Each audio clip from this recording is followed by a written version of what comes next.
Ken Ogwang, Head of Digital and Technology for Eastern and Southern Africa, based here in East Africa Breweries Limited in Raraka. Welcome to East African Breweries. And one thing I probably want to say is that our purpose is celebrate life every day, everywhere. So hopefully after this, we can enjoy the purpose as well. So I want to touch on Industry 4.0. And Industry 4.0 is a buzzword, but if I were to simplify it, is to say that it's taking it a niche further, because in Industry 3.0, we hear about computers being introduced, people using computers for their day-to-day tasks, some manual tasks being done by the computers. But 4.0 takes it a level higher, where we talk more about data and interconnectivity and machines connecting together. We talk about AI, machine learning, robotics, and the work. So essentially taking what we have on Industry 3.0 a level higher, and that's how I understand it.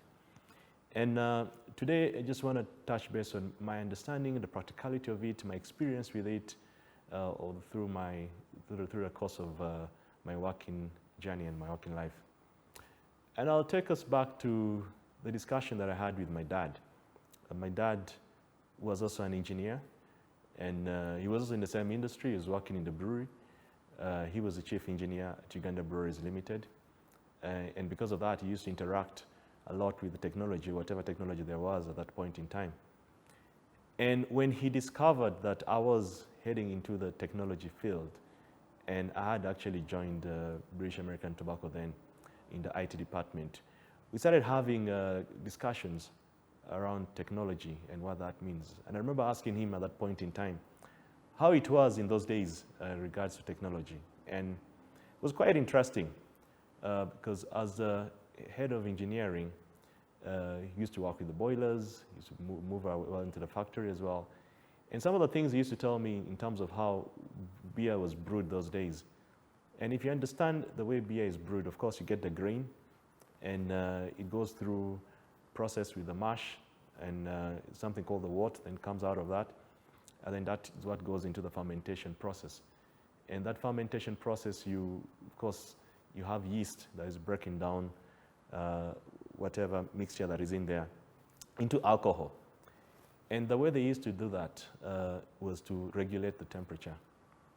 And temperature is actually quite key in the brewing process, because if it's too high, then you kill the yeast. Then there's no way the yeast can break down into the mixture into alcohol. If it's too low, then the yeast is inactive.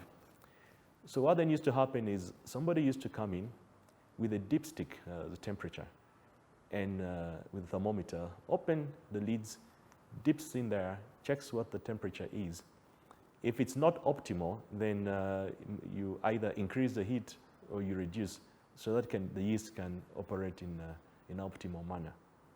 It looks very far-fetched if you're to think of it right now, but that was about what, almost 20 years ago. Now, with the advent of technology, all that is done behind a computer. So somebody sits down and clicks a button and is able to see the temperature real time. What is happening inside there? Of course, there are sensors. The sensors that detect heat, sensors that detect the temperature, and is able to relay that information to whoever it is that is looking at it. And it manages the brewing process. My dad and his team at that point in time were able to run the factory with those manual processes and still able to get beer out, because the numbers were not as high as it is right now. But with the increase in the number in the population, with the increase of the drinking population as well, there is no way we can rely on such archaic technology. We need our factories to run faster, we need our factories to run more efficient, and there is no way at any point in time you will be having time for people to stop, dip, check the temperature and adjust. You need a computer, you need devices, you need sensors that is able to relay that information real time. And for the operators to be able to adjust accordingly, to be able to get out the brew out. So if you look at the advantages of Industry 4.0, especially in the factory, is that it enhances efficiency. You're able to run the brewery at a much faster pace. If you to visit one of our breweries, even the lines down here in Ruaraka, if you go to the factory itself, you'll find lines that are running at about 60,000 bottles per hour. Others are about double that, almost 140,000 bottles per hour. If you divide that in a minute, it means that you have about, if you divide, let's say 120,000 divided by 60, that's about 2,000 bottles per minute. If you are a human being, there are certain things that you're not able to see. At the end of it all, the consumer wants a consistent product. The consumer wants a product that is devoid of defects. The consumer wants a perfect product. For you to be able to do that with 20 bottles at any point in time crossing that line is extremely difficult. The reason why we deploy sensors on the production line to measure things like overfills, to measure things like breakages, to measure impurities, is there a foreign product, is because with the naked eye of a human being, you will be unable to do that if 20 bottles are running across per second. Yeah. So sensors do help us because they help us produce a bit more. They are more accurate, and at the end of it all, they also help in terms of cost management. Okay. Now that's in terms of the factory. If you cross over to the field and look at the sales people, any salesperson working for Kenya Breweries Limited, for East African breweries, is given a device, a phone. Now, what is the role of a salesperson? In the years before, it was probably you go to the outlet and you try to achieve a sale because you're a salesperson.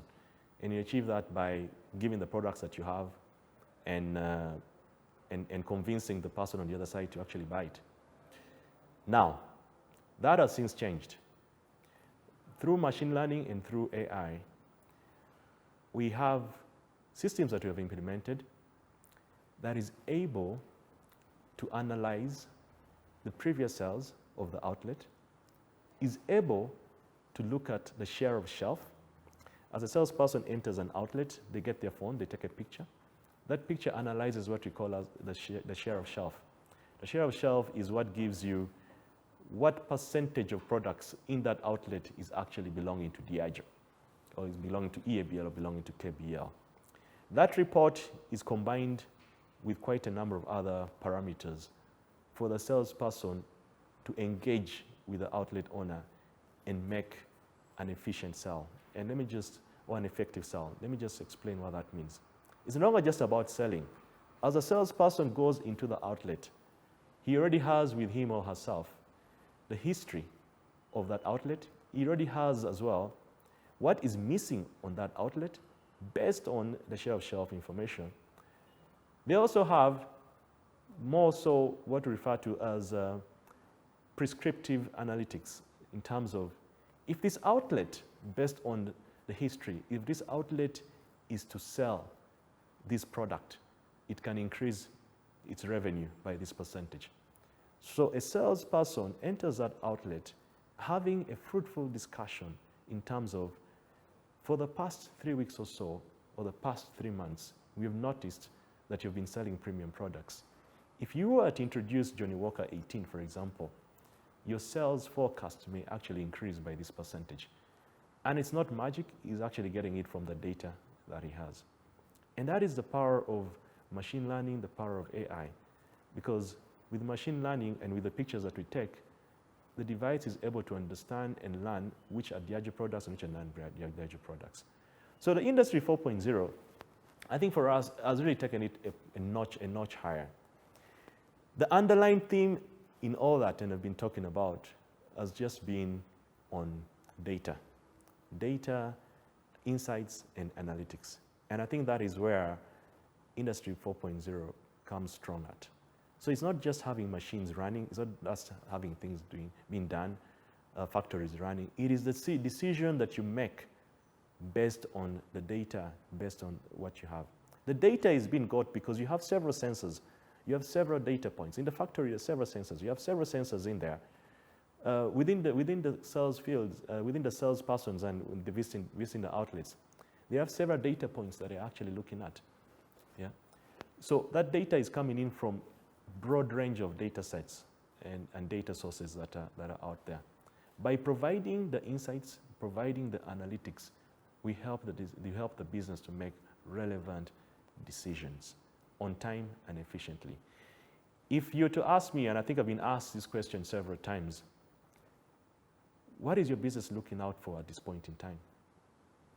And I always say the priority is, and when I have discussions with my stakeholders, the thing that they come up with a lot of times is to say, Ken, we have several data sources. How can we harmonize them so that we can generate insights that can help us make decisions? That is the number one. And the things that we're trying to do right now is to see how we can consolidate and harmonize that to take that forward. Now, in doing that, and this probably would be the downside of digital transformation and digitalization, is that you have to have a very healthy balance. A balance between fully automating and also balancing between your employment needs. Are you going to come in and replace human beings with machines 100%? Talk about robotics, especially in Europe and the rest, where machines have taken over operations. It's part of Industry 4.0. It's part of robotics. But as a CIO, and you've been given the mandate to take the business forward, is that something that you recommend? And that is for every organization to answer. I think personally, I always try to make sure that there's a healthy balance between our utilization of automation and machines with also human beings, especially within Africa. There are times where we have a competitive advantage of actually having human beings on the factory floor working. And there are times when machines can actually do that better. So when you have that healthy balance, and it's for every company to actually think of, what is the sweet spot for balancing the two? I'm not one that goes for 100% robotics, because I do not think in our environment, and in this environment especially, it makes sense for us. I look at the areas where I feel we can harvest and harness data. I feel that we can use sensors to interpret and to be able to give us real-time information, but I balance that with the human need and with the human skill of interpreting certain things and helping the business forward. So that, in a nutshell, to me, is what Industry 4.0 is. And it is something that is very exciting. And we are in this phase. Very soon we'll be talking about Industry 5.0. And technology will always be evolving. The challenge that I will have for the CIOs is that it's up to you to analyze and determine which one is appropriate for you without breaking the bank, but with maintaining and increasing the efficiency and productivity you have within your factory premises. Thank you very much.